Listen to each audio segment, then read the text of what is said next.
नमस्कार बंधुओं, मैं शशवाला अपने चैनल में आपका स्वागत करती हूँ। आज मैं आपको बच्चों के प्रणाम करने से क्या होता है, बड़ों को प्रणाम करने से, उनकी सेवा करने से क्या लाभ मिलता है, ये मैं बताना चाहूँगी। तो मनु महाराज ने मनुस्मृति में कहा है, दूसरे अध्याय का ये 121वां श्लोक है। इसमें कहा है उन्होंने कि अभिवादनशीलस्य नित्यं वृद्धोपसेविनः चत्वारि तस्य वर्धन्ते आयुर्विद्या यशो बलम्। अभिवादन करने का जिसका स्वभाव है और विद्या व अवस्था में वृद्ध पुरुषों की सेवा करता है, उस व्यक्ति की आयु, विद्या, यश और बल, इन चार चीज़ों की नित्य उन्नति होती है। इसीलिए विद्यार्थियों को चाहिए कि माता पिता, आचार्य तथा अन्य बड़ों का, अतिथि, महात्मा आदि अपने से बड़ों का नित्य प्रणाम और उनकी आज्ञा का पालन करें। और जो प्रणाम करने से या पैर छूने का कुछ लौटकर उत्तर नहीं देता है, उसके लिए मनु महाराज ने कहा है, यो न वेत्तभिवादस्य विप्रा प्रत्यभिवादनम न विवाद्य सविदुषा यथा शूद्रस्य तथैव सः। अर्थात जो विद्वान नमस्कार का ठीक उत्तर नहीं देता और साधारण सामाजिक शिष्टाचार के नियम नहीं जानता, वह शूद्र के समान है। यहाँ ऋषि ने गलत आचरण वाले व्यक्ति को ही शूद्र कहा है, न कि जाति में पैदा होने से शूद्र होता है। तो बंधुओं, प्रणाम करने से चार चीज़ें मिलती हैं, आयु, विद्या, यश और बल। जब हम बड़ों को प्रणाम करते हैं, पैर छूते हैं, तो कहते हैं खूब बड़े हो जाओ, खूब पढ़ो, खूब बढ़ो, खूब कीर्तिवान बनो, ये आशीर्वाद देते हैं ना। तो फ्री में ही हमें सब चीज़ मिल जाती हैं, प्रणाम करने से ही मिल जाती हैं। आचार्य उसे कहते हैं जो शिष्य का उपनयन करके कल्प और रस के साथ वेद पढ़ावे। जो विद्वान संस्कार करता है, पारिवारिक संस्कार जो होते हैं, नामकरण आदि, वो वेद के अनुसार शास्त्रों विधि से करता है, उस ब्राह्मण को गुरु कहा जाता है।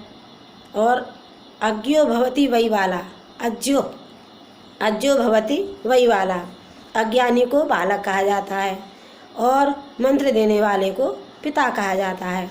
अर्थात जो विद्वान है, ज्ञानवान है, समझाता है, उसको पिता कहा जाता है। तो सेवा करने वाला ही गुरुजनों से विद्या प्राप्त करता है। सेवा से ही विद्या मिलती है। मनुष्यों की उत्पत्ति, पालन पोषण में माता पिता को जो क्लेश होता है, उसका बदला 100 वर्षों में भी नहीं हो सकता पूरा।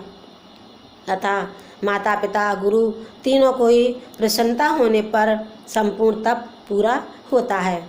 तीनों की सेवा ही तप है, वही तीनों लोक हैं। माता पिता, गुरु ही तीनों आश्रम हैं। सबसे बड़ा यही तप है, सब कुछ यही है। अतः उनकी प्रीति हित में लगा हुआ व्यक्ति और कुछ करे या ना करे, सेवा जरूर करे, यही परम धर्म है। रामकृष्ण हमारे आदर्श हैं। रामायण में तुलसीदास जी ने कहा है, प्रातः काल उठ कर रघुनाथा मात पिता गुरु नावहि माथा। तो इसी तरीक़ा से हम श्री कृष्ण युगराज के बारे में, वो अपने गुरु के आश्रम में जब पढ़ रहे थे, तो गुरु माता ने समधा लेने के लिए वन में भेजा था और वो सुदामा के साथ समधा लेने के लिए वन में गए थे। वहाँ पर रात हो गई, बरसात हो गई थी और वो वहाँ से नहीं निकल पाए। सुबह दूसरे दिन आए थे, तो इतनी सेवा उन्होंने की थी गुरु आश्रम में रहते हुए। तो माता पिता, गुरुजनों की सेवा से हमें बहुत कुछ मिलता है। आज उनकी कीर्ति है, हम राम को आदर्श मानते हैं, मर्यादा पुरुषोत्तम कहते हैं, श्री कृष्ण को योगराज कहते हैं। इतने वर्ष बीत गए, श्री राम को तो 9 लाख वर्ष बीत गए, फिर भी हम उनको याद करते हैं। श्री राम के लिए, श्री कृष्ण के लिए 5000 वर्ष लगभग हो गए, फिर भी हम उनको याद करते हैं, उनका जन्मदिन मनाते हैं। क्यों? क्योंकि उन्होंने एक आदर्श उपस्थित किया। माता पिता गुरुजनों की सेवा का, अपने माता पिता को जेल से छुड़वाया, कंस के अत्याचारों से छुड़ाया, ये सब पराक्रम किए उन्होंने, अच्छे अच्छे कार्य किए।